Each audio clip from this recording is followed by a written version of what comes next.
పోలవరం బనకచెర్ల పనులను వేగంగా పూర్తి చేయాలని కూటమి ప్రభుత్వం సంకల్పించింది. సీఎం చంద్రబాబు దీన్ని ప్రతిష్టాత్మక ప్రాజెక్టుగా పరిగణిస్తున్నారు. రాయలసీమ వాసుల కష్టాలు తీరేందుకు ఈ ప్రాజెక్టును పూర్తి చేసి తీరుతాము అని ఆయన ప్రకటించారు. మరోపక్క మిగులు జలాలకు, వరద జలాలకు తేడా తెలియని కొందరు నేతలు పోలవరం బనకచెర్ల ప్రాజెక్టును వ్యతిరేకిస్తున్నారు అన్న అభిప్రాయం వ్యక్తమవుతోంది.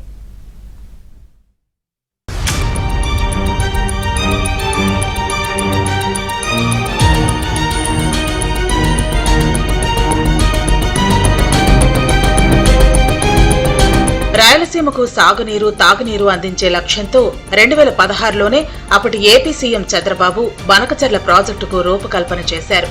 స్వయంగా రాయలసీమలోని ఉమ్మడి చిత్తూరు జిల్లాకు చెందిన చంద్రబాబు తమ ప్రాంతానికి నీటి సమస్య నుంచి విముక్తి కలిగించాలని ఆయన సంకల్పించారు. 2016 సెప్టెంబర్ 21న కేంద్ర ప్రభుత్వం నిర్వహించిన ఎపెక్స్ కౌన్సిల్ సమావేశంలో కేంద్ర జలవనరుల శాఖ మంత్రి ఉమాభారత్తో పాటు తెలుగు రాష్ట్రాల సీఎంలు కేసీఆర్, చంద్రబాబు మంత్రులుగా దేవినేని ఉమా, హరీష్ రావు ఆ సమావేశంలో పాల్గొన్నారు. గోదావరి, కృష్ణా నదీ జలాల వినియోగంపై సుదీర్ఘ చర్చలు జరిగాయి. 8 పేజీల మీటింగ్ మినిట్లు ఉన్నాయి. ఆ రోజు కేసీఆర్ వైఖరితోనే తెలంగాణకు జరగబోయే నష్టానికి పునాది రాయి పడిందని సీఎం రేవంత్ రెడ్డి ఇప్పుడు అంటున్నారు.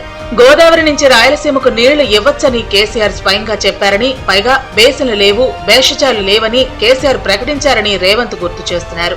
సుమారు 1000 టీఎంసీ గోదావరి నుంచి పోయింది. ఆల్మోస్ట్ ఇప్పుడు 2 ప్రాజెక్టులు మనకు శ్రీశైలం, సాగర్ ఫుల్ అయిపోయి సముద్రాన్ని నిలిపోయే పరిస్థితి వస్తాం. ఆ నీళ్ళు అట్లా వేస్ట్గా పోకుండా మన ప్రజలకు ఉపయోగపడాలని చెప్పి పాజిటివ్ నిర్ణయానికి వచ్చాం. ఇది గత 60-70 సంవత్సరాల తెలుగు వాళ్ళ చరిత్రలో ఒక కొత్త అధ్యాయం జగన్ గారు, నేను కలిసి లిఖించబోతా ఉన్నాం. ఇందులో కొందరికి అర్థం కాకపోవచ్చు, కొందరికి డైజెస్ట్ కాకపోవచ్చు, కొందరికి జీర్ణం కాకపోవచ్చు, కొందరికి అజీర్తి కావచ్చు. దానికి మేం చేయగలిగింది ఏం లేదు. కానీ ప్రజల దీవెన, ప్రజల సపోర్ట్ ఉన్నంత కాలం తప్పకుండా వాళ్ళ కోరిక నెరవేరుస్తాం.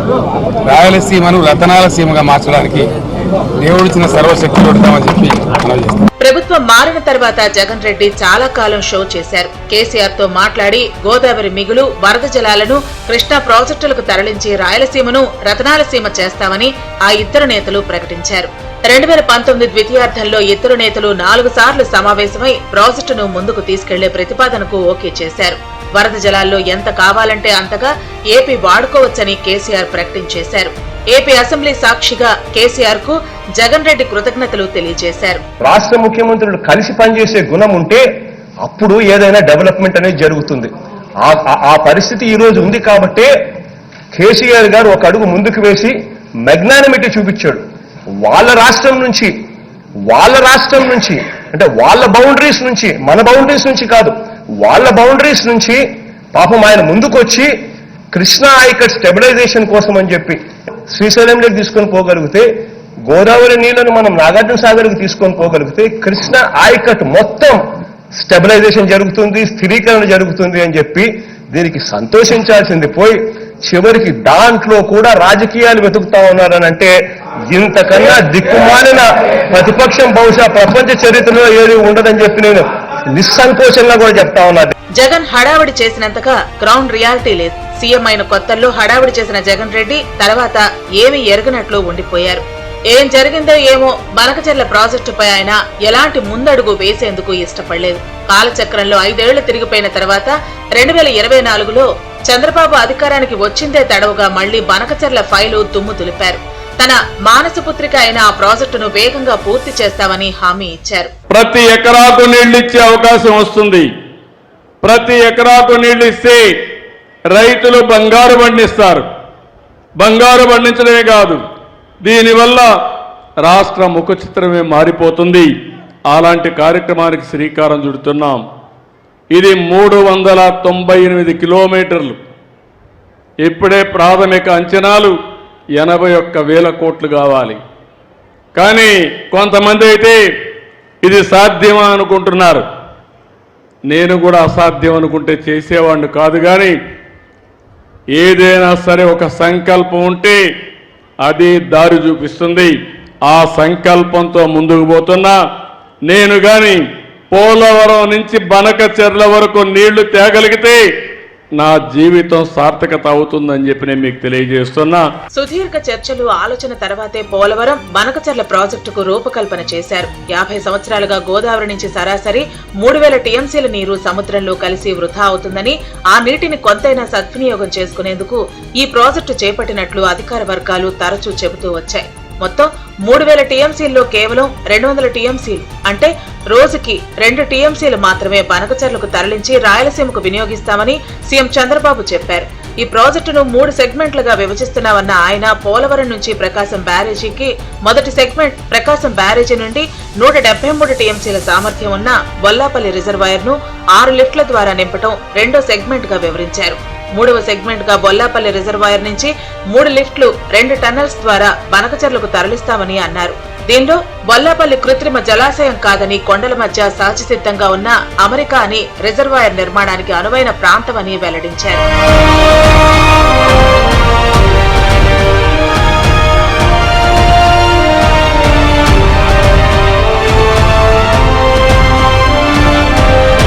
ఆంధ్రప్రదేశ్ ప్రజలు సాగునీటికి ఇబ్బంది పడకూడదన్నది సీఎం చంద్రబాబు ఆలోచన విధానం. కొన్ని జిల్లాల్లో తాగునీటి ఎద్దడి కూడా తీర్చాలన్నది ఆయన లక్ష్యం.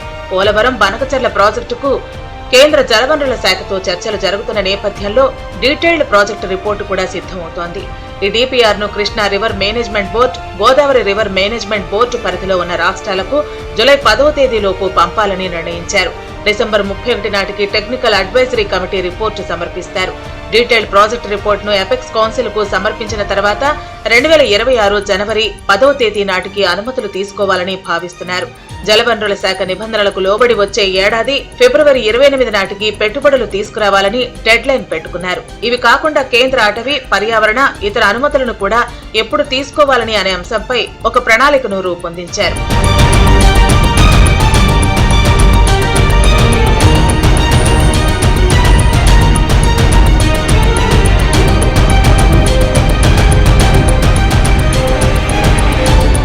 జలహారతి కార్పొరేషన్ కింద స్పెషల్ పర్పస్ వెహికల్ ను ఏర్పాటు చేసేందుకు ఈ ఏడాది మే 14వ తేదీన ప్రభుత్వం జీవో జారీ చేసింది. హైబ్రిడ్ యాన్యుటీ మోడల్లో ఈ ప్రాజెక్ట్ ను నిర్మించేందుకు ఈ ఏడాది మే 25వ తేదీన ఉత్తర్వులు కూడా ఇచ్చారు. అయితే ఈ ప్రాజెక్టులో ఎత్తిపోతల కోసం నిర్మించే లిఫ్ట్లకు 4500 మెగావాట్ల విద్యుత్ అవసరమవుతుందని అంచనా వేస్తున్నారు. అయినా నల్లమల నుంచి నీరు కిందకు వెళ్లే ప్రాంతంలో హైడల్ ప్రాజెక్టును ఏర్పాటు చేస్తే 4500 మెగావాట్ల విద్యుత్ ఉత్పత్తి అవుతుందని కూడా డీపీఆర్ లో ప్రస్తావించారు. ఆ విద్యుత్తును ప్రాజెక్టుకు వినియోగించుకునే వీలుంది. ఇక 180 నుంచి 200 టీఎంసీల నీటిని తరలిస్తూ ఉండటంతో ఈ నీటిలోని కొంత భాగాన్ని ఆయా జిల్లాలోని పరిశ్రమలకు ఇస్తే కూడా ఆదాయం వస్తుందని, దీనివల్ల సెల్ఫ్ ఫైనాన్స్ మోడ్లో ప్రాజెక్టును పూర్తి చేసే వీలుంటుందని ప్రభుత్వం చెబుతోంది. బొల్లాపల్లి నుంచి కాలువ ద్వారా నీటిని తరలించే మార్గంలో అనేక పరిశ్రమలు ఉన్నాయి. వాటిని గ్రావిటీ ద్వారా నీటిని సరఫరా చేస్తే ఏడాదికి 1000 కోట్ల వరకు ఆదాయం వస్తుంది.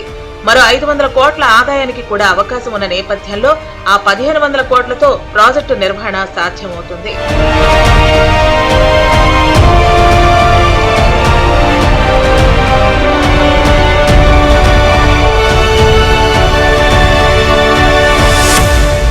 అయితే తెలంగాణ మాత్రం తమకు రావాల్సిన నీటిని ఏపీ ప్రభుత్వం తరలించుకు వెళుతుందని అభ్యంతరం వ్యక్తం చేస్తోంది. దిగువ పరివాహక రాష్ట్రమైన ఆంధ్రప్రదేశ్ కు వరద జలాలను వాడుకునే హక్కు ఉంటుందని, సముద్రంలోకి వృధాగా పోయే నీటిని వాడుకుంటే తెలంగాణకు అభ్యంతరం ఏంటని ఏపీ ప్రశ్నిస్తోంది. థాయిలాండ్ స్టేట్ గా గోదావరి వరద నీటిని వాడుకునే హక్కు తమకు ఉందని కూడా ఏపీ అధికారులు చెబుతున్నారు. తాము వాడుకోవాలనుకుంటున్నది మిగులు జలాలు కాదని, వరద జలాలు మాత్రమేనని ఏపీ ప్రభుత్వం స్పష్టతనిస్తోంది. మిగులు జలాలకు వరద జలాలకు మధ్య ఉన్న తేడాను అర్థం చేసుకోవాలని సూచిస్తోంది. సముద్రంలో వృధాగా పోయే నీటిపై కూడా హక్కు గురించి మాట్లాడటం ఏంటని ఇటీవల ముఖ్యమంత్రి చంద్రబాబు తెలంగాణ నేతలను ప్రశ్నించారు. అది అంతర్రాష్ట్ర ప్రాజెక్టు కూడా కాదని, రాష్ట్రంలో అంతర్గతంగా నిర్మించుకునే ప్రాజెక్టు అని సీఎం వివరణ ఇచ్చారు.